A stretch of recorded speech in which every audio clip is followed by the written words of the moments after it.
स्वागत है आप सभी का हमारे चैनल पर।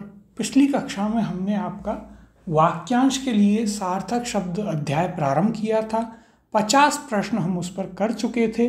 इसके अलावा कुछ महत्वपूर्ण जो वाक्यांशों के लिए सार्थक शब्द थे, जैसे कि इंद्रियों वाले थे, इसके अलावा इच्छाओं वाले थे, वे भी हमने आपको लिखवा करके अच्छे से करवा दिए थे। और जो भी सब्जेक्ट आपके चल रहे हैं, चाहे वो एंशिएंट इंडियन हिस्ट्री हो, हिंदी हो, इनकी पीडीएफ आपको हमारी वेबसाइट पर मिल जाएंगी, जिसकी लिंक इस वीडियो के डिस्क्रिप्शन में दी गई है। और यहीं से आप हमारा टेलीग्राम चैनल भी अवश्य ज्वाइन कर लीजिए। आगे के प्रश्नों के साथ आज शुरुआत करेंगे और शुरुआत करेंगे अपने 51वें प्रश्न के साथ। जिसका कोई शत्रु न हो वाक्यांश के लिए उपयुक्त शब्द है।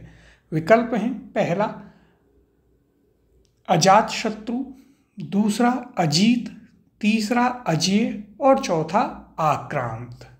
तो देखिए, जिसका कोई शत्रु ना हो वह कहलाता है क्या?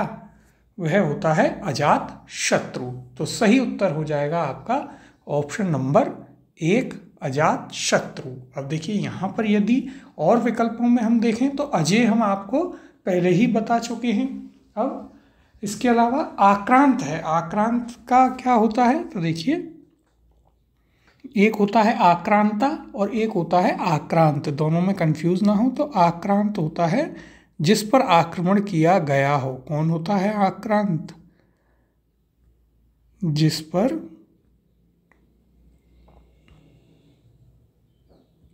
आक्रमण किया गया हो।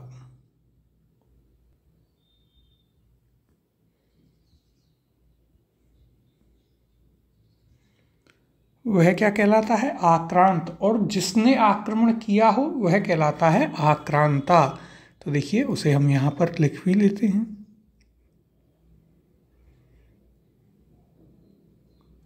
आक्रांता कौन होता है? जिसने आक्रमण किया हो।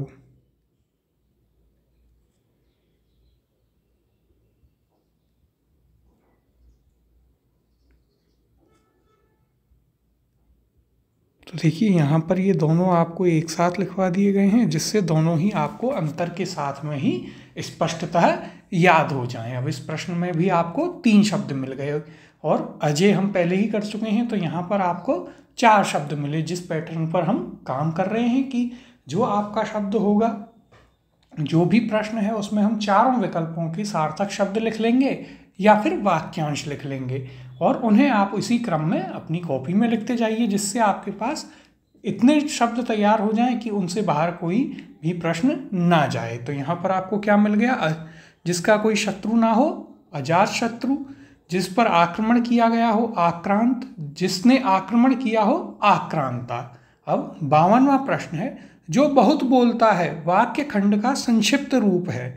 विकल्प हैं, पहला बातुल, दूसरा मितभाषी, तीसरा वाचाल और चौथा साक्षर।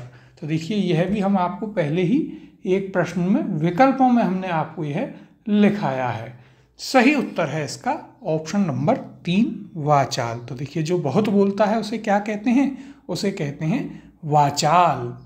अब 53वां प्रश्न है, अमूल्य शब्द का अर्थ है। तो देखिए, यहाँ पर कई लोग कंफ्यूज हो जाते हैं, तो यह आपके लिए एक महत्वपूर्ण प्रश्न है यहाँ, क्योंकि कई बार अमूल्य, बहुमूल्य, इनमें लोग काफ़ी कंफ्यूज हो जाते हैं। तो देखिए, विकल्प क्या दिए गए हैं?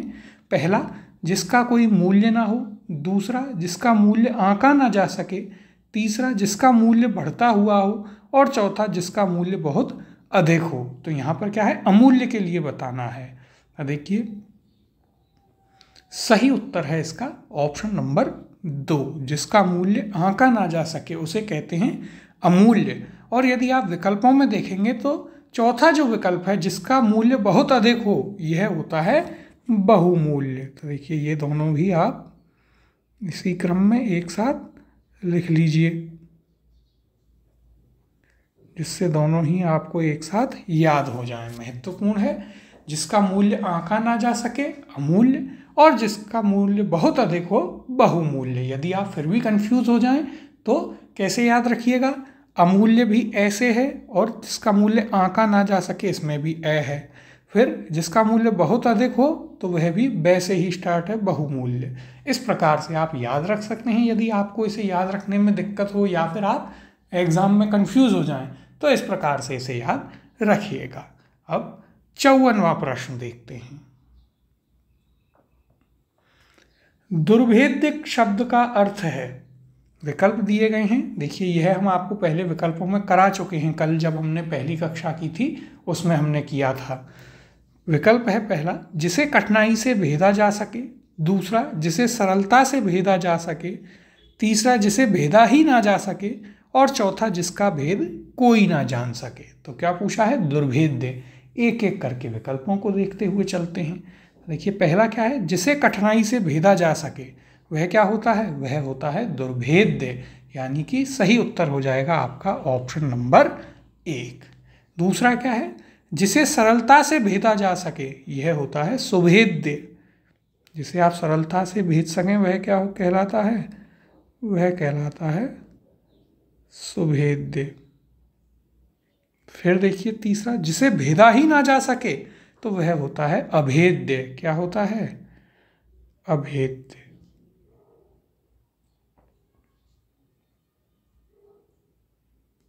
देखिए यहाँ पर ये तीनों ही आपके पास आ गए। महत्वपूर्ण भी है क्योंकि एक जैसे हैं तो आपको कंफ्यूज कर सकते हैं। अब देखिए कल भी हमने आपको करवाए थे जिसको भेदना कठिन हो, प्रश्न यह था दुर्भेद्य था। जिसे दूर करना कठिन हो दुष्कर करवाया था, जिसे लांघना कठिन हो दुर्लंघ्य, और जिसे पार करना कठिन हो दुष्पार गम्य। यह हमने आपको कल की कक्षा में करवाए थे। यदि वह कक्षा आपने नहीं ली है तो आप पहले उसे ले लीजिए, जिससे कुछ जो महत्वपूर्ण चीज़ें हैं या एक जैसे शब्द थे वो हमने आपको वहाँ पर लिखवाए हैं, तो वो आपको अच्छे से स्पष्ट हो जाएंगे। यहाँ पर आपको क्या क्या शब्द मिले? जिसे कठिनाई से भेदा जा सके वह दुर्भेद्य है, जिसे सरलता से भेदा जा सके सुभेद्य, और जिसे भेदा ही ना जा सके अभेद्य। हम आप राजस्थान स्ट्रीम में भी पढ़ते हैं कि राजस्थान का अभेद्य कला किसे माना जाता है, तो वहाँ से आप इसे याद रख सकते हैं। 55वां प्रश्न है, जिसका कोई उपाय ना हो उसे कहते हैं। तो देखिए यह भी आपके लिए महत्वपूर्ण है। विकल्प देखते हैं यहाँ पर।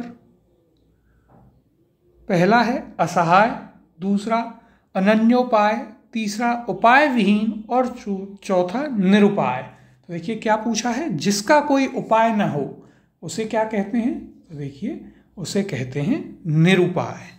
क्या सही उत्तर होगा? Option number 4 निरुपाय। अब यहाँ पर यदि हम विकल्प में बात करें तो देखिए एक आप लिख लीजिए, अनन्योपाय क्या होता है? जिसका कोई अन्य उपाय ना हो, एक ही उपाय हो। ये क्या होता है? यह होता है जिसका कोई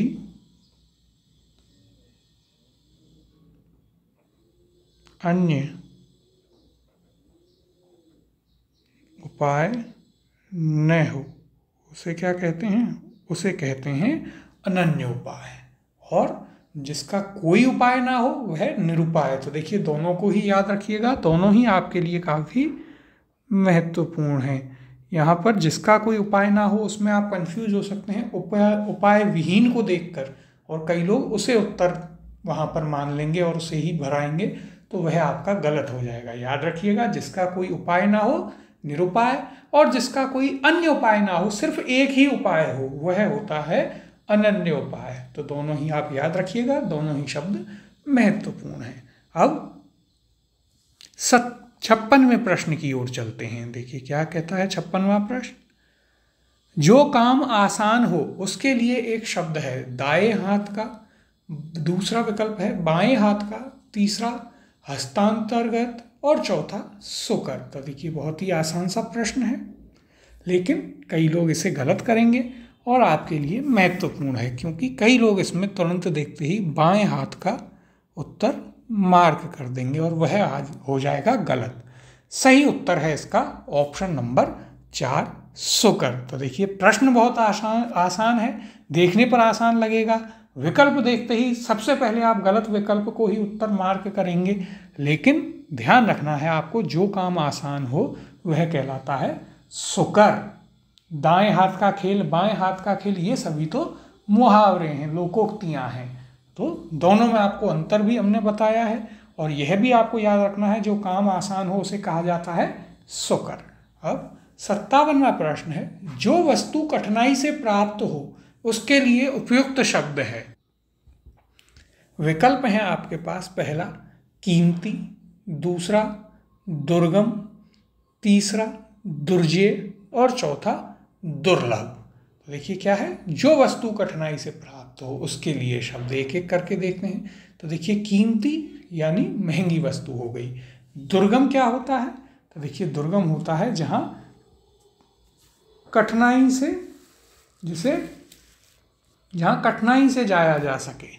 दुर्गम क्या होता है, देखिए दुर्गम होता है जहां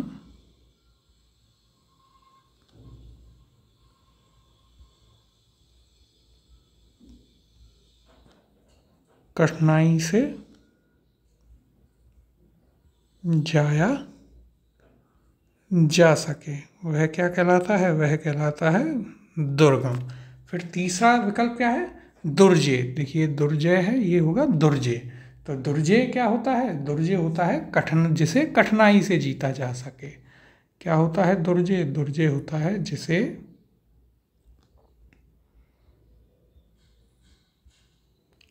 कठिनाई से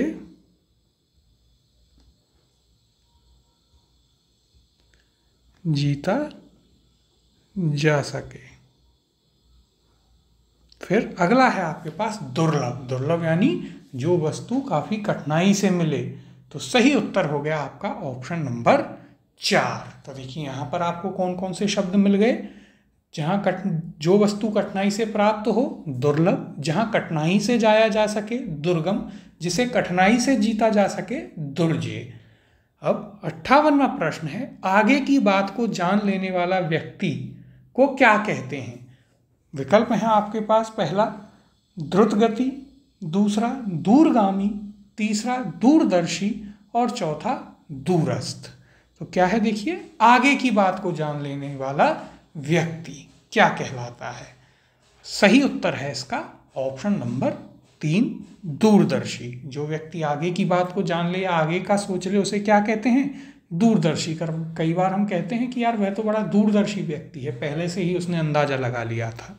अब बाकी के यदि हम विकल्पों को देखें तो देखिए द्रुत गति, द्रुत गति का अर्थ होता है तेज गति वाला। क्या अर्थ होता है, इसका अर्थ होता है तेज गति वाला।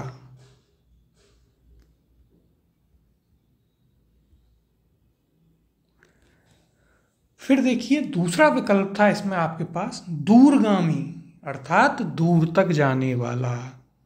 दूर तक जाने वाले के लिए क्या शब्द प्रयोग में लेते हैं, दूरगामी। तो यह हो जाएगा दूर तक जाने वाला। फिर देखिए दूरदर्शी तो आपका हो ही गया, और चौथा विकल्प था यहाँ पर दूरस्थ। दूरस्थ का अर्थ होता है दूर स्थित। क्या अर्थ होता है, इसका अर्थ होता है दूर स्थित। तो देखिए यहाँ पर आपके पास 4 शब्द तैयार हो गए, चारों ही आपके लिए महत्वपूर्ण हैं। तो इसे सबसे पहले आप महत्वपूर्ण मार्क कर लें। कौन कौन से शब्द हुए, देखिए आगे की बात को जानने वाला दूरदर्शी, तेज गति वाला द्रुत गति, दूर तक जाने वाला दूरगामी और दूर स्थित दूरस्थ। ये आपको याद रखने हैं। एक जैसे शब्द हैं, तरीका हमने आपको बताया है। जैसे जैसे हम आपको बताते जा रहे हैं, लिखवाते जा रहे हैं, इन्हें आप उसी क्रम में अपनी नोटबुक में लिखते जाइए। आपके पास काफ़ी सारे शब्द हो जाएंगे। लगभग हर प्रश्न में ही हम चारों विकल्पों को कर रहे हैं। 200 से अधिक प्रश्न हैं, तो लगभग आपके पास 800 वाक्यांश के लिए सार्थक शब्द होंगे। जब आप इतने सारे शब्दों को तैयार कर लेंगे तो इनसे बाहर आपका एग्जामिनर कहाँ पर ही जाएगा। अब 59वां प्रश्न देखते हैं।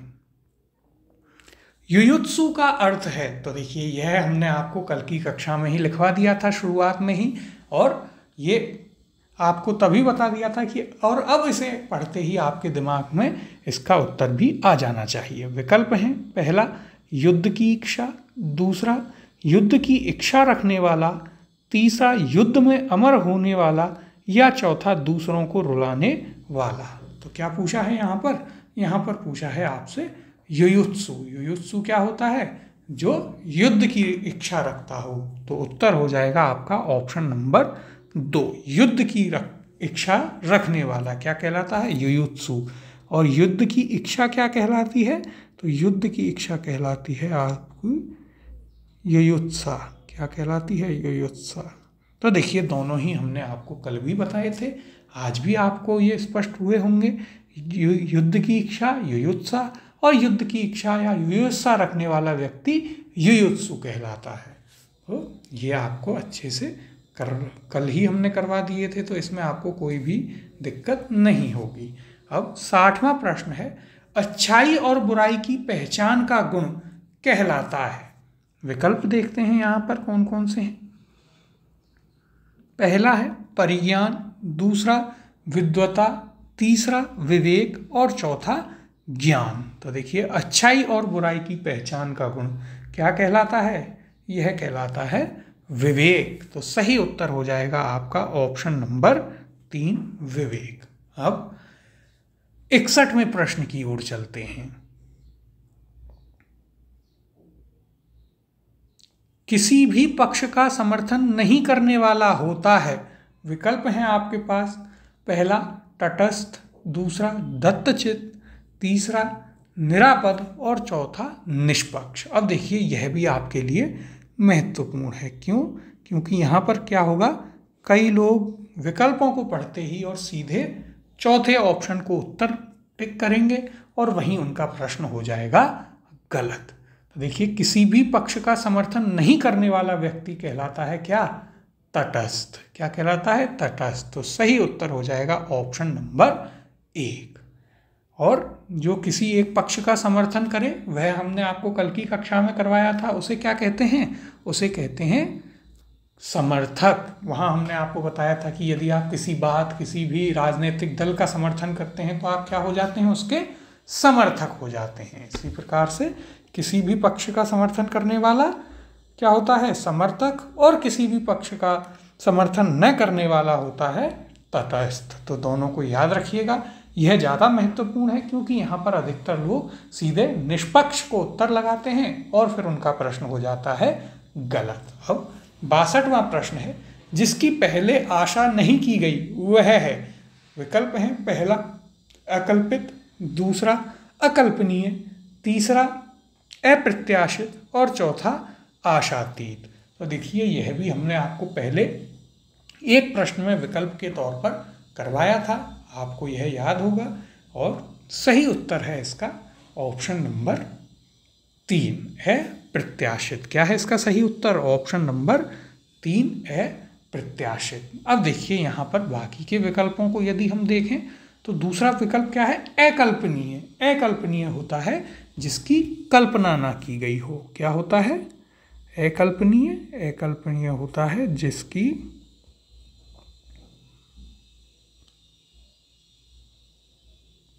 कल्पना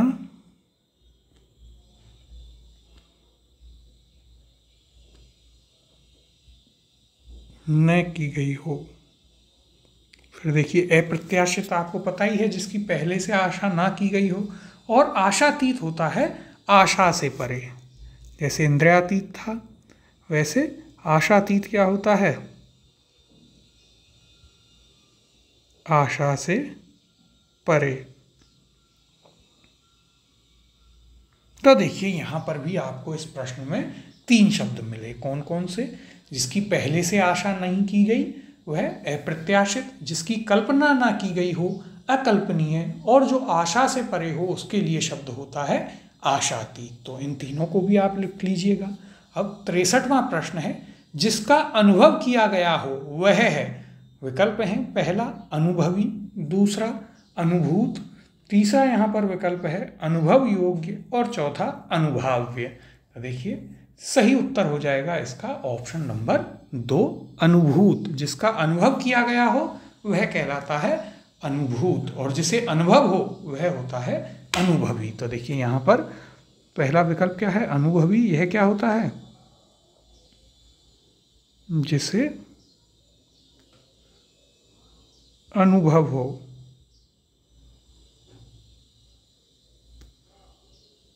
यह तो वैसे भी काफ़ी आसान सा है, तो इसे तो आप कर ही लेंगे।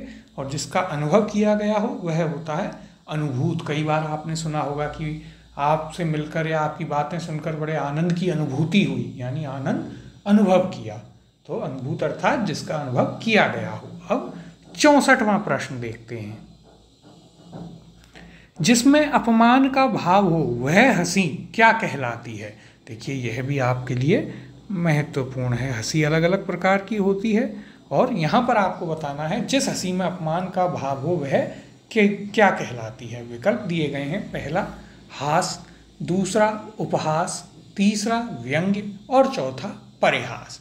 तो देखिए जिसमें दूसरे का अपमान हो, यानी जब आप किसी का मजाक उड़ाएं तो उसे क्या कहते हैं? उसे कहते हैं उपहास। तो सही उत्तर हो जाएगा ऑप्शन नंबर 2, उपहास। तो देखिए जिसमें अपमान का भाव हो वह हंसी क्या कहलाती है? वह कहलाती है उपहास। कई बार हम कहते हैं कि वह मेरा उपहास बना रहा है, उपहास कर रहा है, यानी क्या कर रहा है? वह अपमान के भाव से हंस रहा है। अब 65वां प्रश्न है, वह जो किए हुए उपकार को न माने। तो देखिए यह हम आपको बता चुके हैं कल की कक्षा में। विकल्प में था जो किए हुए उपकार को माने, वहां हमने आपको उसका विपरीत शब्द बताया था। इसके अलावा शब्द शुद्धि में भी आपको यह बताया गया है। अब यहाँ पर हम इसके विकल्प देख लेते हैं एक एक करके। तो देखिए पहला विकल्प है कृतज्ञ, दूसरा कृतार्थ, तीसरा कृतघ्न और चौथा कृतकार्य। तो क्या है? वह जो किए हुए उपकार को ना माने वह कहलाता है कृतघ्न। तो सही उत्तर हो जाएगा ऑप्शन नंबर 3, कृतघ्न। और कृतज्ञ क्या होता है? तो देखिए यह हमने कल भी किया था। यह होता है जो किए हुए उपकार को माने। कृतज्ञ क्या है? जो किए हुए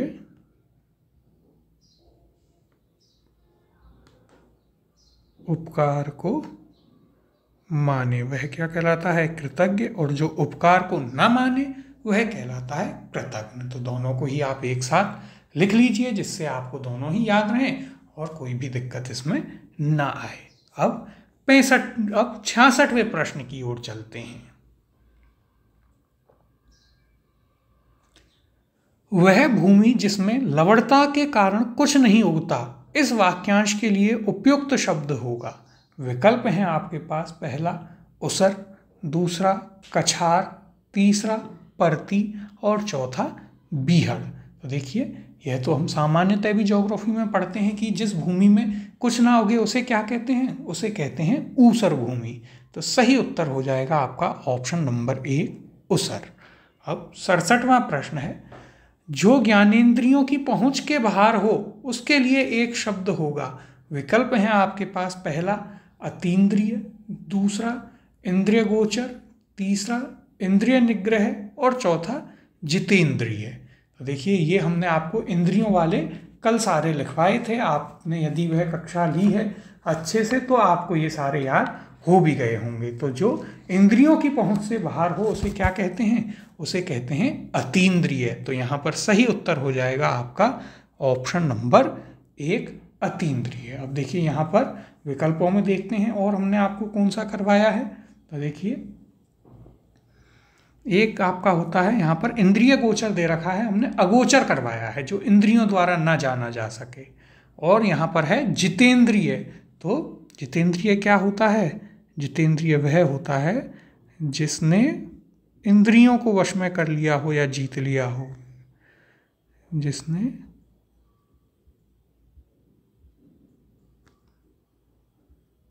इंद्रियों को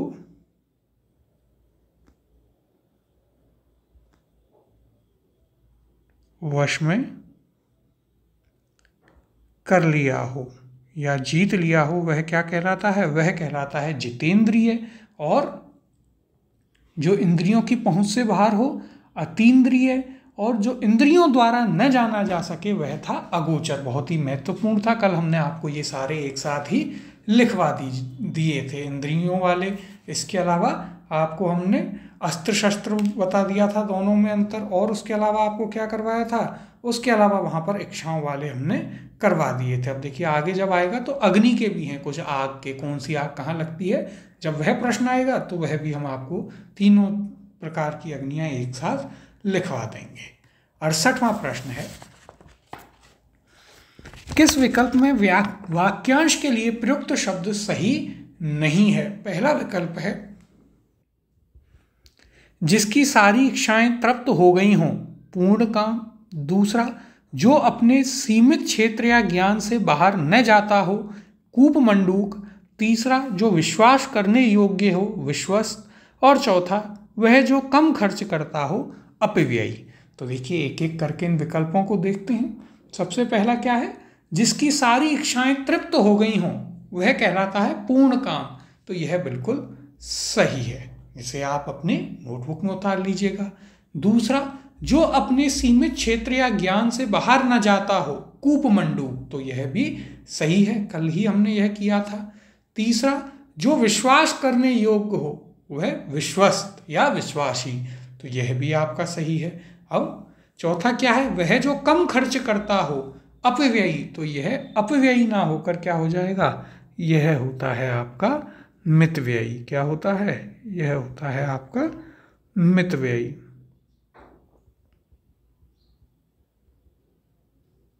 तो सही उत्तर हो गया आपका ऑप्शन नंबर 4। अब आपको क्या करना है यहाँ पर, तो देखिए आपको ये चारों ही लिख लेने हैं। सबसे पहले आप लिखिएगा जिसकी सारी इच्छाएं तृप्त हो गई हों, पूर्ण काम। फिर जो अपने सीमित क्षेत्र या ज्ञान से बाहर न जाता हो, कूपमंडूक। जो विश्वास करने योग्य हो, विश्वस्त। और वह जो कम खर्च करता हो, वह मितव्ययी। तो इस प्रकार से इस प्रश्न में भी आपके 4 प्रश्न तैयार हो गए। अब 69वां प्रश्न देखते हैं,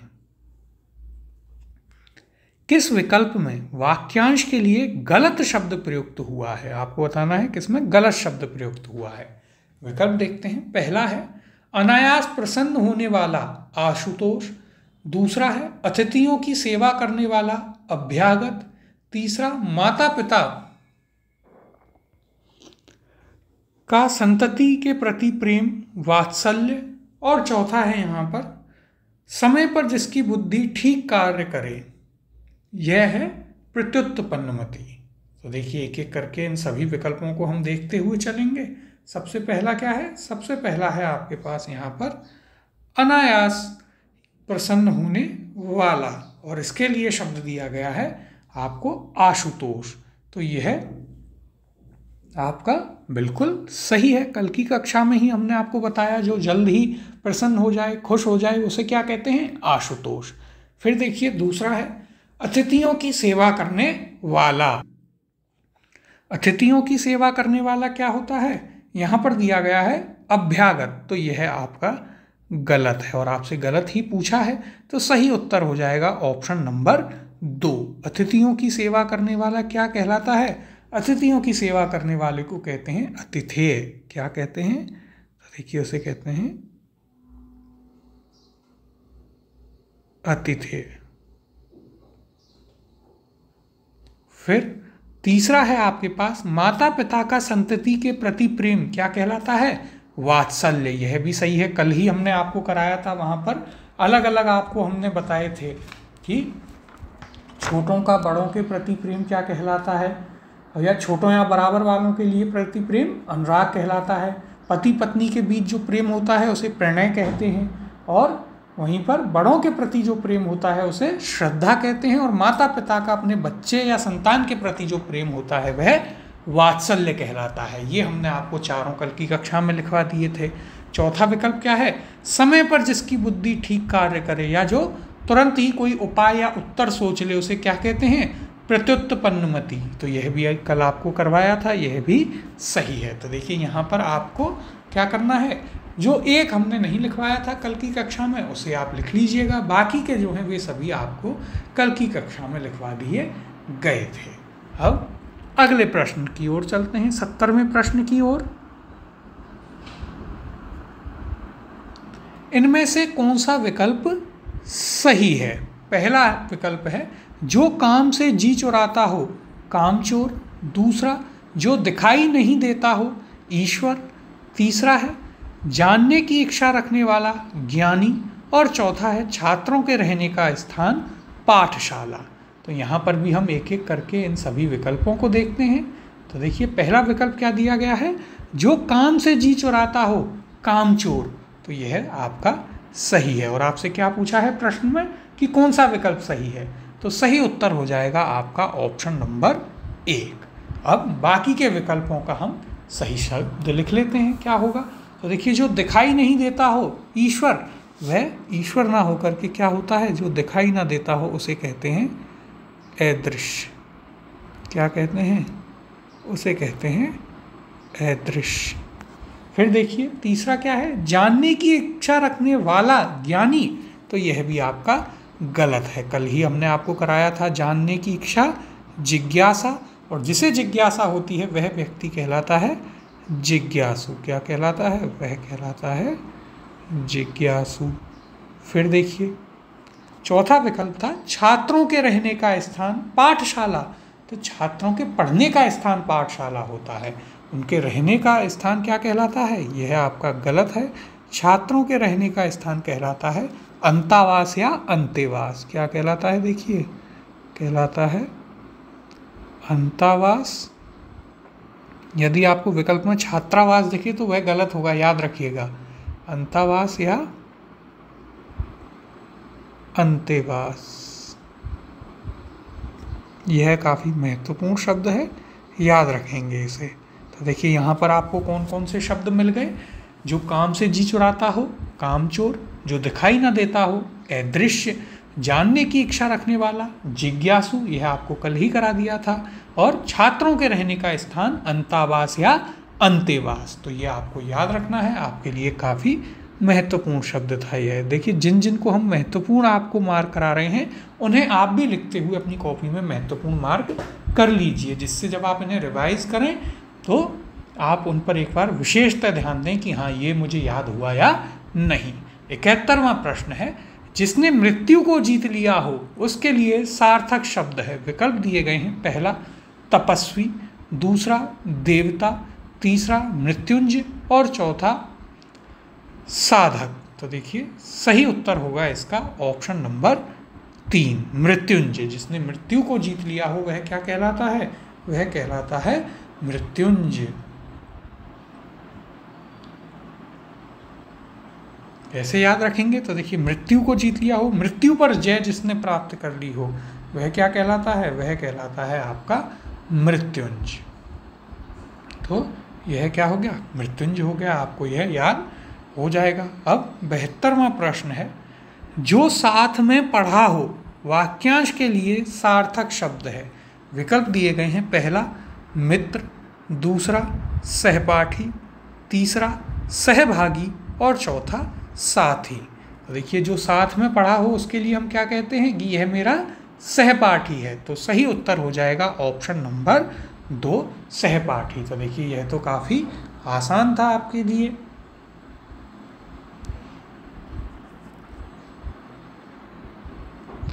अब 73वां प्रश्न देखते हैं।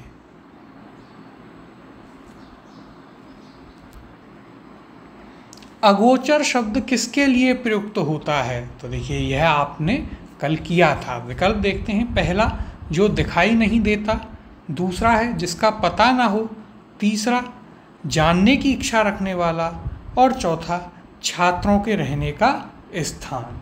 तो देखिए यहाँ पर यदि हम देखें तो एक भी विकल्प नहीं है इनमें से, यह आपका एक डिलीटेड प्रश्न है। अगोचर क्या होता है यहाँ पर हम आपको बता देते हैं, वैसे हमने आपको कल यह बता दिया था क्या होता है। तो देखते हैं, अगोचर होता है जो इंद्रियों द्वारा प्रत्यक्ष ना हो। क्या होता है, जो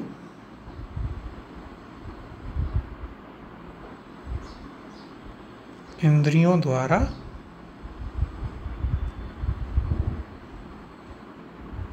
प्रत्यक्ष न हो। तो देखिए हम क्या करेंगे, अभी इसमें पीडीएफ में जो 1-2 जगह एरर हुई है उसको सही करा देंगे, इसे आपके लिए एक विकल्प में डलवा देंगे, तो वहाँ पर आप इसे कर लीजिएगा। अब देखिए यहाँ पर यदि हम देखें और क्या क्या आपको ऐसा दिया गया है, तो एक आपके पास दिया गया है क्या, जो दिखाई ना देता हो, तो यह तो हम अभी कर आए हैं। फिर जिसका पता ना हो, या जो जिसका कोई पता ना हो, पता मालूम ना हो, वह क्या कहलाता है, वह कहलाता है लापता। फिर देखिए जानने की इच्छा रखने वाला, यह होता है जिज्ञासु। क्या होता है, यह कहलाता है जिज्ञासु। और छात्रों के रहने का स्थान अंतेवास, ये अभी हमने आपको बताया ही था, तो यह आप याद रखिएगा। अब 74वां प्रश्न है आपके पास, वाक्यांशों एवं उनके लिए प्रयुक्त एक शब्द में सुसंगत युग्म है। पहला विकल्प है शत्रु को जीतने वाला अजातशत्रु, दूसरा जो पढ़ा ना गया हो अपठनीय, तीसरा आदि से अंत तक आद्योपांत, और चौथा जो पहले ना हुआ हो होनहार। तो देखिए सुसंगत युग्म यानी कौन सा सही है वह आपको बताना है। एक एक करके हम सभी विकल्पों को देखते हुए चलते हैं। पहला क्या है, शत्रु को जीतने वाला। देखिए यह अजातशत्रु, तो यह तो गलत है। शत्रु को जीतने वाला क्या कहलाता है, शत्रु को जीतने वाला कहलाता है शत्रुघ्न या शत्रुहंता। क्या कहलाता है, यह कहलाता है देखिए शत्रुघ्न,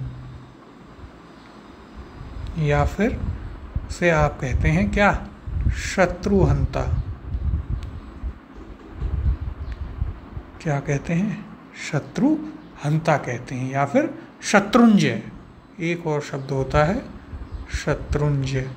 तो देखिए ये तीनों ही आप लिख लीजिएगा, बहुत ही महत्वपूर्ण है। अजातशत्रु हमने अभी आपको बताया, एक प्रश्न में था कि जिसका कोई शत्रु न जन्मे या कोई शत्रु ना हो। फिर देखिए दूसरा विकल्प है आपके पास यहाँ पर, जो पढ़ा ना गया हो, वह दिया गया है अपठनीय। तो यह भी आपका गलत है। जो पढ़ा ना गया हो वह कहलाता है अपठित। क्या कहलाता है, वह कहलाता है अपठित। फिर देखिए तीसरा क्या है, तीसरा है आपके पास यहाँ पर आदि से अंत तक आद्योपांत। तो देखिए यह आपका बिल्कुल सही है, कल हमने आपको यह कराया भी था। तो सही उत्तर हो जाएगा आपका ऑप्शन नंबर 3। आदि से अंत तक क्या कहलाता है, आद्योपांत। कई जगह ये आद्योपांत दिया होता है, कई जगह इसे यहाँ पर इस प्रकार से आद्योपांत भी दिया गया है। फिर देखिए चौथा विकल्प था जो पहले ना हुआ हो होनहार। तो यह आपका गलत है। जो पहले ना हुआ हो वह क्या कहलाता है, वह कहलाता है अभूतपूर्व। क्या कहते हैं उसे, उसे कहते हैं अभूतपूर्व। तो देखिए यहाँ पर भी आपके पास में 4 से अधिक शब्द तैयार हो गए। कौन कौन से, तो देखिए शत्रु को जीतने वाला क्या कहलाता है, शत्रुघ्न, शत्रुहंता या शत्रुंजय। तीनों ही आप याद रखिएगा, आपके पास कोई सा भी इनमें से विकल्प में हो सकता है, तो वह इनमें से कोई सा भी दे दे एग्जामिनर, आप कर लेंगे। दूसरा जो पढ़ा ना गया हो अपठित, तीसरा आदि से अंत तक आद्योपांत, और चौथा जो पहले ना हुआ हो वह कहलाता है अभूतपूर्व। तो ये आपको अच्छे से याद रखने हैं। अब 75वें प्रश्न की ओर चलते हैं। किस विकल्प में वाक्यांश के लिए प्रयुक्त एक शब्द सही नहीं है। विकल्प है पहला जीतने या वशीभूत करने की इच्छा जिगीषा, दूसरा खाने की इच्छा जिजीविषा, तीसरा मार डालने की इच्छा जिघांसा, और चौथा जानने की इच्छा जिज्ञासा। तो देखिए इच्छाओं वाले कल हमने आपको एक साथ सभी लिखवा दिए थे, तो आपको तो यह देखते ही उत्तर मालूम हो जाना चाहिए। एक एक करके विकल्प देखते हैं। पहला क्या है, जीतने या वशीभूत करने की इच्छा जिघीषा। तो यह आपका एकदम क्या है, सही है। फिर देखिए दूसरा क्या है, खाने की इच्छा जिजीविषा। तो यह आपका गलत है, और यहाँ पर यही पूछा है कि कौन सा गलत है, तो सही उत्तर हो जाएगा आपका ऑप्शन नंबर 2। खाने की इच्छा को क्या कहते हैं, तो देखिए खाने की इच्छा को कहते हैं या तो जिघत्सा कह देते हैं, भोजन करने की इच्छा क्या कहलाती है, जिघत्सा, या फिर खाने की इच्छा के लिए एक और शब्द था बुभुक्षा। क्या था? बुभुक्षा। ये दोनों ही हमने कल आपको लिखा दिए थे। जिजीविषा क्या होती है? तो जिजीविषा हमने आपको बताया था जीने की इच्छा। जिजीविषा क्या होती है? जीने की इच्छा कहलाती है। फिर देखिए तीसरा विकल्प यहाँ पर क्या था? मार डालने की इच्छा, जिघांसा। बिल्कुल सही है। और चौथा था जानने की इच्छा, जिज्ञासा। तो यह भी आपका एकदम सही है। तो ये तो हम आपको कल सारे लिखवा ही चुके हैं, जितने भी इस प्रकार के आपके पास में शब्द थे इच्छाओं से संबंधित, कि उस इच्छा को क्या कहते हैं और उस इच्छा को रखने वाले व्यक्ति को क्या कहते हैं, ये सभी आपको कल लिखवा दिए गए थे। तो इनमें आपको किसी भी प्रकार की कोई भी समस्या नहीं होगी। अब 76वां प्रश्न है, निम्नांकित शब्दों एवं उनके समक्ष दिए गए वाक्यांशों में से असंगत युग्म है, यानी कौन सा गलत है? पहला विकल्प है प्रकाशित, प्रकाश में लाए जाने योग्य। दूसरा पूज्य, पूजने योग्य। तीसरा पोषित, पाला पोसा हुआ। और चौथा मुमुक्षा, मोक्ष पाने की इच्छा। तो देखिए एक एक करके देखते हैं सभी विकल्पों को। पहला क्या है? प्रकाशित, प्रकाश में लाए जाने योग्य। तो यह आपका है गलत, और आपसे गलत ही पूछा है, तो उत्तर हो जाएगा ऑप्शन नंबर 1। प्रकाशित क्या होता है? प्रकाशित होता है वह जो प्रकाश में लाया गया हो। क्या होगा? प्रकाशित अर्थात प्रकाश में लाया गया। फिर देखिए दूसरा क्या था? पूज्य, पूजने योग्य। यह भी बिल्कुल सही है। तीसरा पोषित, यानी पाला पोसा हुआ। यह भी सही है। और मुमुक्षा, मोक्ष पाने की इच्छा। यह भी सही है। कल ही हमने आपको यह करवाया था। तो यहाँ पर देखिए क्या था? प्रकाश में लाया गया, उसके लिए क्या शब्द होता है? प्रकाशित। और पूजने योग्य के लिए होता है पूजनीय। अब 77वां प्रश्न है, कृत कार्य शब्द किस वाक्यांश के लिए प्रयुक्त होता है? अब यह भी आपके लिए एक महत्वपूर्ण प्रश्न है। विकल्प देखते हैं। पहला, जो कार्य करने के लिए तत्पर हो। दूसरा, जो क्रूर कर्म करता हो। तीसरा, जिसका प्रयोजन सिद्ध हो चुका हो। और चौथा, जिसने संकल्प रखा हो। तो देखिए कृत कार्य क्या होता है? कृत कार्य होता है जिसका प्रयोजन सिद्ध हो चुका हो, यानी कि ऑप्शन नंबर 3 आपका यहाँ पर सही उत्तर हो जाएगा। जो कार्य आपका पूर्ण हो चुका हो या उसका जो प्रयोजन था वह पूरा हो गया हो, उस कार्य को कहते हैं कृत कार्य। अब 78वां प्रश्न देखते हैं। किस विकल्प में वाक्यांश के लिए प्रयुक्त एक शब्द गलत है? विकल्प देखते हैं। पहला, जो बहुत ऊंची आकांक्षा रखता हो, लालची। दूसरा, जो अत्यधिक भूखा हो, बुभुक्षित। तीसरा, जो अपने युग का ज्ञान रखता हो, युग दृष्टा। और चौथा, जो कम खर्च करता हो, मितव्ययी। तो एक एक करके इन सभी विकल्पों को देखते हुए चलते हैं। पहला क्या है? जो बहुत ऊंची आकांक्षा रखता हो, लालची। तो यह आपका गलत है और आपसे गलत ही पूछा है, तो सही उत्तर हो जाएगा ऑप्शन नंबर 1। जो बहुत ऊंची आकांक्षा रखता हो उसे क्या कहते हैं? उसे कहते हैं महत्वाकांक्षी। क्या कहते हैं? उसे कहते हैं, देखिए, महत्वाकांक्षी। और महत्वाकांक्षी शुद्ध रूप में कैसे लिखते हैं, यह आपको हमने शब्द शुद्धि अध्याय में बताया है। तो साथ साथ उन चीज़ों का भी आप ध्यान रखते चलिए, जिससे आपका थोड़ा बहुत रिवीजन यहाँ भी होता चले। फिर दूसरा विकल्प क्या है? जो अत्यधिक भूखा हो, बुभुक्षित। बिल्कुल सही है। जिसे अत्यधिक भूख होगी उसे ही तो खाने की इच्छा होगी, तो वह क्या होगा? बुभुक्षित होगा। फिर तीसरा, जो अपने युग का ज्ञान रखता हो वह होता है युग दृष्टा। और जो कम खर्च करता हो वह होता है मितव्ययी। यह एक प्रश्न में भी था, वहाँ भी हमने आपको कराया था। तो देखिए यहाँ भी आपको 4 वाक्यांश के लिए सार्थक शब्द मिले। कौन कौन सा? पहला, जो बहुत ऊंची आकांक्षा रखता हो, महत्वाकांक्षी। जो अत्यधिक भूखा हो, बुभुक्षित। जो अपने युग का ज्ञान रखता हो, युग दृष्टा। तो देखिए यह भी आपके लिए महत्वपूर्ण है, युग दृष्टा, इसे भी याद रखिएगा। और जो कम खर्च करता हो वह होता है मितव्ययी। 79वां प्रश्न है, ऐसा भीषण दृश्य जिससे रोएं खड़े हो जाएं वाक्यांश के लिए प्रयुक्त एक शब्द है। अब देखिए यह आपके लिए एक महत्वपूर्ण प्रश्न है। यहाँ पर विकल्प देखते हैं। पहला अलौकिक, दूसरा भयाक्रांत, तीसरा लोमहर्षक और चौथा हृदय विदारक। अब देखिए यहाँ पर क्या होगा, विकल्प पढ़ते ही सभी उत्तर मार्क कर देंगे हृदय विदारक, और वह होगा आपका गलत उत्तर, क्योंकि इसका सही उत्तर है ऑप्शन नंबर 3 लोमहर्षक। तो देखिए ऐसा भीषण दृश्य जिससे रोए खड़े हो जाएं वह कहलाता है लोमहर्षक। और हृदय विदारक क्या होता है, यदि हम इसकी बात करें तो हृदय विदारक होता है ऐसा दुख जो हृदय को चीर फाड़ दे। तो हृदय विदारक क्या होता है, ऐसा दुख जो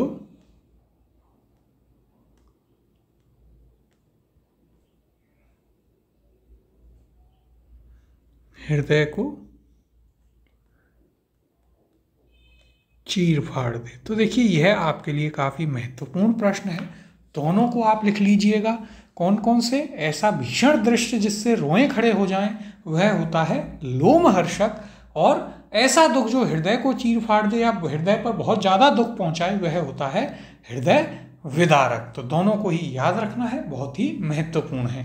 अब 80वें प्रश्न की ओर चलते हैं। वह स्त्री जिसने हाल ही में बच्चे को जन्म दिया हो उसके लिए एक शब्द है। विकल्प हैं यहाँ पर।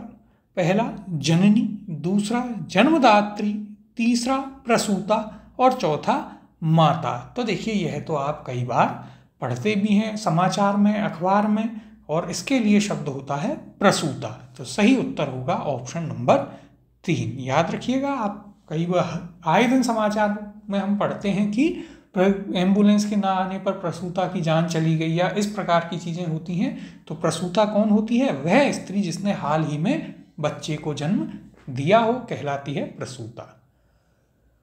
अब 81वां प्रश्न है। वह आग जो जंगल में लगती हो उसके लिए उपयुक्त शब्द होगा। अब देखिए यह भी आपके लिए महत्वपूर्ण शब्द है। 2-3 प्रकार की आग होती हैं, वे आपको याद रखनी है। विकल्प हैं यहाँ पर। पहला जठराग्नि, दूसरा दावाग्नि, तीसरा मंचाग्नि और चौथा है बड़वाग्नि। तो देखिए यहाँ पर एक एक करके हम देखते हैं। सबसे पहले क्या दिया गया है, जठराग्नि। जठराग्नि क्या होता है, तो देखिए जठराग्नि होता है पेट की आग। क्या होता है, पेट की आग। क्या कहलाती है, वह कहलाती है जठराग्नि, या फिर इसे आप जठरानल भी कहते हैं। जठराग्नि या क्या कहते हैं, जठरानल।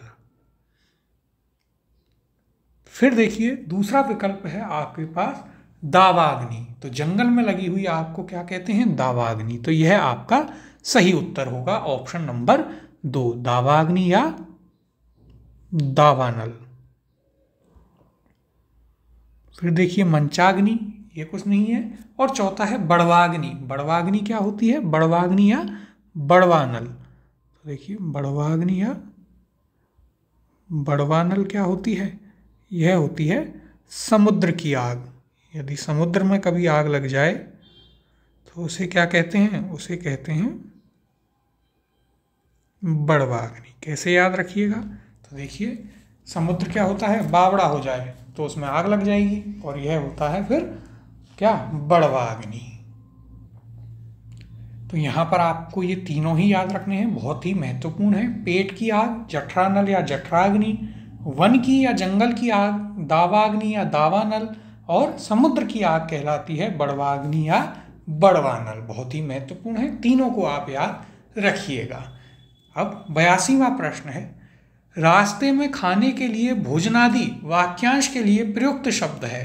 तो देखिए यह भी एक महत्वपूर्ण प्रश्न है, इसे भी याद रखिएगा। विकल्प हैं यहाँ पर। पहला अल्पाहार, दूसरा नाश्ता, तीसरा पाथे और चौथा स्वल्पाहार।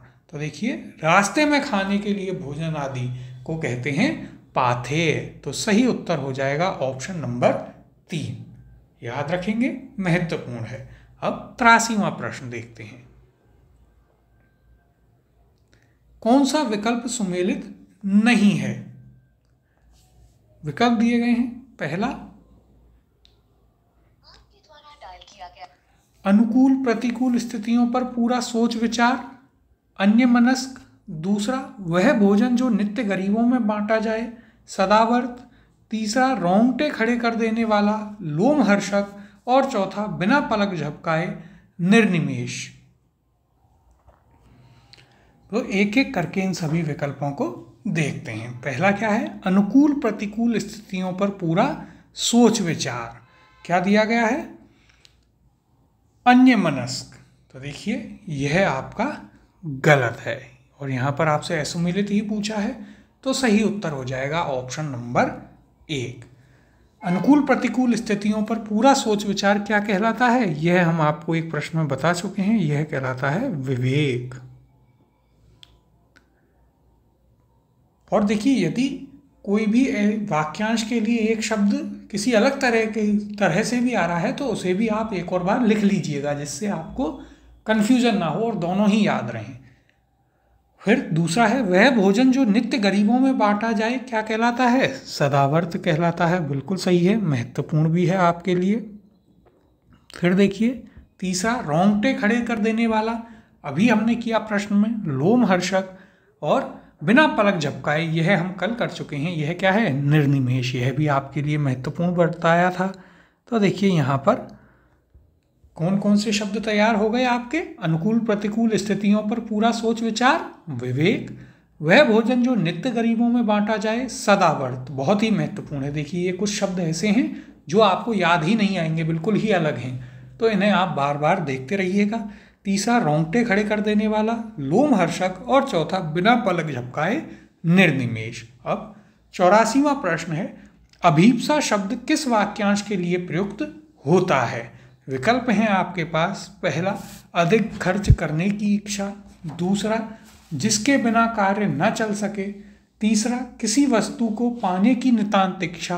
और चौथा, जीवन जीने की इच्छा। तो देखिए अभीप्सा होती है किसी वस्तु को पाने की इच्छा, यानी कि सही उत्तर हो जाएगा ऑप्शन नंबर 3। और जीवन जीने की इच्छा, यह क्या होती है? यह होती है जिजीविषा। तो देखिए जो इच्छाओं वाला आपका सेक्शन है कल करवाया था, वहां पर एक आप अभीप्सा भी जोड़ लीजिएगा। अभीप्सा क्या होती है? किसी वस्तु को पाने की नितांत इच्छा। अब 85वें प्रश्न की ओर चलते हैं। कही हुई बात को फिर कहना वाक्यांश के लिए एक शब्द है। विकल्प हैं आपके पास। पहला, किंवदंती। दूसरा, छिद्रान्वेषण। तीसरा, पिष्टपेषण। तीसरा है मिष्टेषण। और चौथा है वाग्मिता। तो देखिए यहाँ पर ये आपको जो दिया गया है इसे आप कर लीजिएगा काट करके। यह आपके लिए हम सही करवा देंगे पीडीएफ में, ये उनसे मिसटाइपिंग हुई है। यहाँ पर आएगा पिष्ट पेषण। और ये आपके लिए एक महत्वपूर्ण प्रश्न भी है। कही हुई बात को फिर से कहना क्या कहलाता है? वह कहलाता है पिष्ट पेषण। तो सही उत्तर हो जाएगा ऑप्शन नंबर 3। अब इसे सही करवा करके आपके लिए टाइप करवा दिया जाएगा, तब तक आप इसे अपनी नोटबुक में सही से लिख लीजिए। 86वां प्रश्न है, स्वयं के प्रति अरुचि का भाव प्रकट करने वाला उपयुक्त शब्द है। विकल्प हैं आपके पास। पहला, गिलानी। दूसरा, लज्जा। तीसरा, ब्रीड़ा। और चौथा, क्षोभ। तो देखिए स्वयं के प्रति अरुचि के लिए होता है शब्द गिलानी। तो सही उत्तर हो जाएगा ऑप्शन नंबर 1। अब 87वां प्रश्न है, घूमने फिरने वाला साधु कहलाता है। ऑप्शन है, पहला तपस्वी। दूसरा, परिव्राजक। तीसरा, योगी। और चौथा, श्रमण। और देखिए यह आपके लिए महत्वपूर्ण भी है। घूमने फिरने वाला साधु क्या कहलाता है? वह कहलाता है परिव्राजक। याद रखिएगा ऑप्शन नंबर 2 इसका सही उत्तर होगा। तो देखिए महत्वपूर्ण शब्द है, कॉपी में भी आप जहाँ पर लिखें वहाँ इसे इम्पोर्टेंट या महत्वपूर्ण मार्क कर लीजिएगा। घूमने फिरने वाले साधु को कहते हैं क्या, परिव्राजक। और जो एक जगह बैठकर तपस्या करे वह होता है तपस्वी। अब 88वां प्रश्न देखते हैं। जिसको थोड़ा ज्ञान हो वाक्यांश के लिए सार्थक शब्द होगा। विकल्प दिए गए हैं। पहला है आपके पास यहाँ पर अज्ञ, दूसरा अभिज्ञ, तीसरा अनभिज्ञ और चौथा अल्पज्ञ। तो देखिए क्या है, जिसको थोड़ा बहुत ज्ञान हो, अल्पज्ञानी, तो शब्द हो जाएगा इसके लिए अल्पज्ञ, यानी कि ऑप्शन नंबर 4 यहाँ पर आपका सही उत्तर होगा। अब 89वां प्रश्न है, दक्षिण और पश्चिम के बीच की दिशा को क्या कहते हैं। तो देखिए दिशाओं वाला भी कल हमने आपको करवा दिया था, वहाँ पर आपको चित्र बनवाया उत्तर पश्चिम, उत्तर दक्षिण पूर्व पश्चिम का, और फिर उनके बीच की दिशाएं भी। विकल्प देखते हैं। पहला आग्नेय, दूसरा ईशान, तीसरा नैऋत्य और चौथा वायव्य। क्या पूछा है आपसे, दक्षिण पश्चिम के बीच की दिशा क्या होती है, तो यह होती है नैऋत्य, यानी ऑप्शन नंबर 3 यहाँ पर आपका सही उत्तर होगा। कैसे आपको करना है इस प्रकार का प्रश्न, कल आपको हमने अच्छे से समझाया भी था। क्या करेंगे आप, सबसे पहले वह चित्र बना लेंगे, उत्तर दक्षिण पूरब पश्चिम इनको लिख लेंगे, उदीची वावीची प्राची प्रतीची, 4 दिशाएं आपकी ये हो गई। इसके बाद आप एक एक करके इनके बीच की दिशाएं लिखते जाएंगे। कैसे, यह ईशान हो गई, उसके बाद यह आपकी नैऋत्य हो गई, फिर यहाँ पर पूरब, जो ये आपकी उत्तर पश्चिम है, यहाँ पर वायु चलती है, मानसून आता है तो यह वायव्य, और इसके उल्टी दिशा में वायु नहीं चलती तो आग लग जाती है, यानी आग्नेय। इस प्रकार से हमने आपको बताया था कल की कक्षा में, तो वहाँ से आप इसे अच्छे से देख लीजिएगा कि इसे किस प्रकार से आपको याद रखना है। अब 90वें प्रश्न की ओर चलते हैं। बुरे भाव से की गई संधि को कहते हैं। विकल्प हैं आपके पास। पहला कूट संधि, दूसरा छदम संधि, तीसरा दुष्ट संधि और चौथा दुर्भिसंधि। तो देखिए सही उत्तर है इसका ऑप्शन नंबर 4 दुर्भिसंधि। 91वां प्रश्न है, मानसिक भाव छिपाना वाक्यांश के लिए सार्थक शब्द है। और ये आपके लिए एक महत्वपूर्ण प्रश्न भी है। तो देखिए विकल्प, पहला है अमर्ष, दूसरा अभित्था, तीसरा असूया और चौथा अक्षधूर्त। तो यहाँ पर सही उत्तर है इसका अभित्था, ऑप्शन नंबर 2 यहाँ पर सही उत्तर होगा, महत्वपूर्ण है। और यहाँ पर जितने भी शब्द दिए गए हैं वे सभी आपके लिए महत्वपूर्ण हैं। एक एक करके हम इन सभी को देख लेते हैं। देखिए अमर्ष होता है क्रोध करना, क्या होता है, अमर्ष अर्थात क्रोध। फिर असूया, असूया अर्थात ईर्ष्या, ईर्ष्या करने के लिए। और अक्षधूर्त होता है जुआ खेलने में कुशल। क्या होता है अक्षधूर्त, जुआ खेलने में कुशल।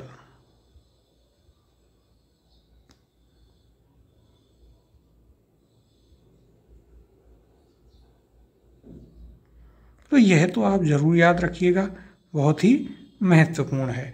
कैसे याद रखें, तो देखिए आप भी एग्जाम देने जाएंगे, होगा ना होगा ये एक जुआ ही तो है। तो आप भी क्या हो गए, आप भी अक्षधूर्त हो गए। इतने एग्जाम दिए हैं कि आप भी अब जुआ खेलने में कुशल हो गए, एग्जाम का जो जुआ है उसे खेलने में।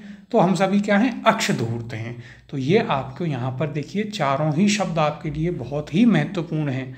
तो इन चारों को ही आप अपनी कॉपी में महत्वपूर्ण मार्क करके लिख लीजिएगा। अमर्ष है क्रोध, मानसिक भाव छिपाना अभित्था, ईर्ष्या असूया और जुआ खेलने में कुशल अक्षधूर्त। अब 92वां प्रश्न है, वह साहित्य जिसमें गद्य और पद्य दोनों मिश्रित हों उसको कहते हैं। विकल्प दिए गए हैं। पहला गद्य काव्य, दूसरा गद्य गीत, तीसरा चंपू और चौथा मिश्रित काव्य।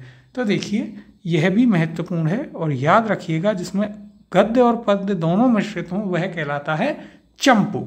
तो ऑप्शन नंबर 3 आपका सही उत्तर होगा। और ये तो थोड़ा मजाकिया सा भी है, तो आपको उसी से याद रह जाएगा। जब भी आप किसी को चंपू बोलें तो समझ जाएंगे गद्य और पद्य दोनों ही इसमें मिश्रित हैं।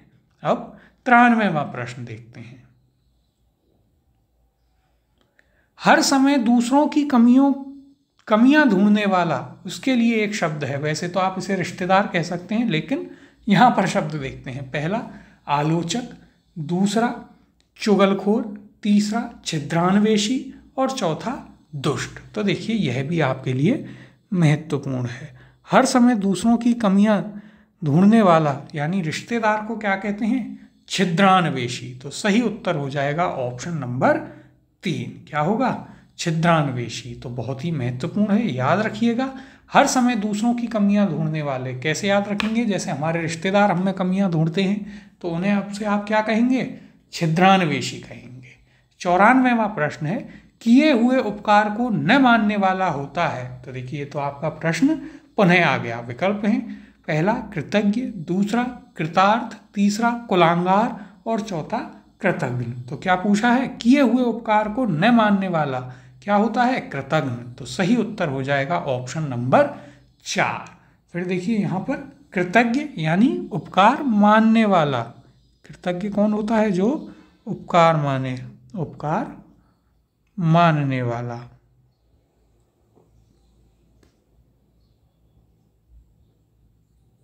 और फिर देखिए एक यहाँ पर आपको शब्द दिखेगा, कौन सा? कुलांगार। क्या है? कुलांगार। तो कुलांगार होता है कुल का नाश करने वाला।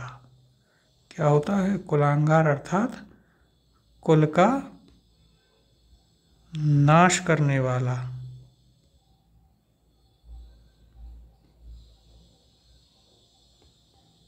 तो यह भी आपके लिए महत्वपूर्ण है, कुलांगार। अब देखिए कुल वाले भी कुछ शब्द हैं, यदि हम उन्हें देखें तो उन्हें भी हम यहाँ पर लिख लेते हैं, आपको बता देते हैं। सभी महत्वपूर्ण हैं, उन्हें आप अच्छे से लिख लीजिएगा एक ही जगह। कुल वाले जितने भी ऐसे वाक्यांश के लिए सार्थक शब्द हैं, तो एक एक करके उन्हें हम आपको बताते चलते हैं। तो देखिए एक होता है कुलंदर। क्या होता है? कुलंदर। कुलंदर क्या होता है? देखिए कुलंदर होता है जो कुल का सिलसिला चलाए, यानी कुल का सिलसिला चलाने वाला क्या कहलाता है? कुलंदर। फिर देखिए अगला शब्द हम यहाँ पर देखते हैं कुलावंतस। एक और शब्द आपके पास आता है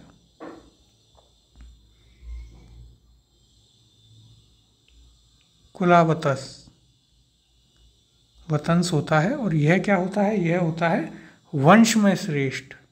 क्या होता है? यह होता है वंश में श्रेष्ठ।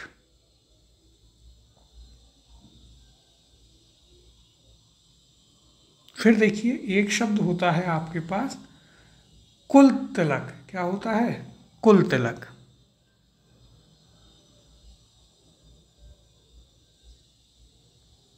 कुल तिलक क्या होता है? देखिए कुल तिलक होता है कुल की प्रतिष्ठा बढ़ाने वाला। क्या होता है? कुल की प्रतिष्ठा बढ़ाने वाला क्या कहलाता है? कुल तिलक। और फिर एक होता है देखिए कुलकंटक। क्या होता है? कुलकंटक।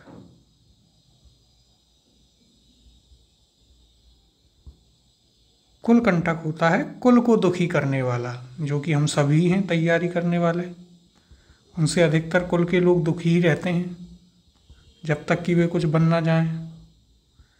देखिए कुलकंटक अर्थात कुल को दुखी करने वाला। और एक आप यहाँ पर लिख लीजिएगा, कौन सा? कुलकेतु। कुलकेतु क्या होता है?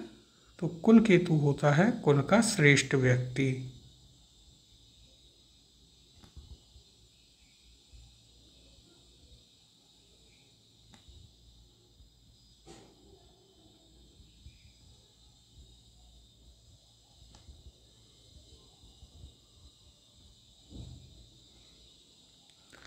तो देखिए ये सभी आपके लिए बहुत ही महत्वपूर्ण हैं, जो भी कुल वाले शब्द हैं यहाँ पर, इन्हें आप विशेष रूप से याद रखिएगा। सभी को एक साथ आप अपनी कॉपी में लिख लीजिए। सबसे पहले क्या है, कुलांगार। ये आपने यदि रामायण देखी है पुरानी वाली तो उसमें रावण कहता है विभीषण से कुलांगार, तो कुलांगार यानी कुल का नाश करने वाला। कुलंधर कुल का सिलसिला चलाने वाला। कुलावतंस वंश में श्रेष्ठ। कुल तिलक कुल की प्रतिष्ठा बढ़ाने वाला। कुल कंटक कुल को दुखी करने वाला। और कुल केतु कुल का श्रेष्ठ व्यक्ति। कैसे याद रखेंगे, देखिए सभी एक जैसे हैं लगभग। तो देखिए तिलक किसके होगा, जो अपनी प्रतिष्ठा बढ़ाएगा। कंटक यानी कांटा दुखी करेगा तो कुल कंटक। कुल केतु कुल का श्रेष्ठ व्यक्ति। एक बार इन्हें लिख करके अच्छे से याद कीजिएगा, आपको सभी याद हो जाएंगे। अब 95वें प्रश्न की ओर चलते हैं। जिजीविषा शब्द के लिए एक वाक्यांश है। तो देखिए यह तो आपको प्रश्न पढ़ते ही दिमाग में आ जाएगा। विकल्प हैं, पहला जिंदा रहने की इच्छा, दूसरा किसी को जीतने की इच्छा, तीसरा जानने की इच्छा, और चौथा यहाँ पर है ग्रहण करने की इच्छा। तो इसका सही उत्तर क्या होगा, सही उत्तर है ऑप्शन नंबर 1, जिंदा रहने की या जीने की इच्छा क्या कहलाती है, जिजीविषा कहलाती है।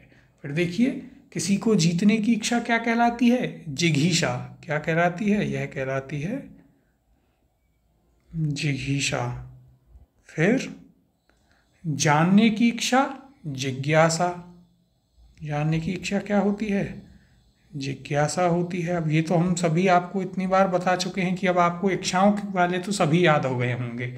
और ग्रहण करने की इच्छा यह कहलाती है क्या, जिघ्रीक्षा। क्या, जिघ्रीक्षा। अब 96वां प्रश्न है, जानने की इच्छा रखने वाला। विकल्प हैं, पहला जिज्ञासु, दूसरा वाचाल, तीसरा विश्वासी और चौथा सर्वज्ञ। तो सही उत्तर है इसका ऑप्शन नंबर 1, जिज्ञासु। 97वां प्रश्न है, जिसकी परीक्षा ली जा चुकी हो। विकल्प हैं, पहला साक्षर, दूसरा शिक्षित, तीसरा परीक्षित और चौथा परीक्षार्थी। तो देखिए जिसकी परीक्षा ली जा चुकी हो वह होता है परीक्षित। तो सही उत्तर हो जाएगा ऑप्शन नंबर 3। यह भी महत्वपूर्ण है, परीक्षार्थी और परीक्षित में कंफ्यूज हो सकते हैं, तो याद रखिएगा जिसकी परीक्षा ली जा चुकी हो वह कहलाता है परीक्षित। अब 98वां प्रश्न देखते हैं, जिसके हृदय में ममता नहीं है। विकल्प हैं आपके पास, पहला क्रूर, दूसरा पापी, तीसरा कुटिल और चौथा निर्मम। तो देखिए जिसके हृदय में ममता ना हो वह होता है निर्मम। तो सही उत्तर हो जाएगा ऑप्शन नंबर 4। अब 99वां प्रश्न है, जो सबके साथ समान व्यवहार करे वह कहलाता है। विकल्प हैं आपके पास, पहला चक्षुदर्शी, दूसरा दिग्दर्शी, तीसरा समदर्शी और चौथा सुखदर्शी। सही उत्तर है इसका ऑप्शन नंबर 3, समदर्शी। जो सभी के साथ समान व्यवहार करे, सभी को समान रूप से देखे, क्या होता है, समदर्शी।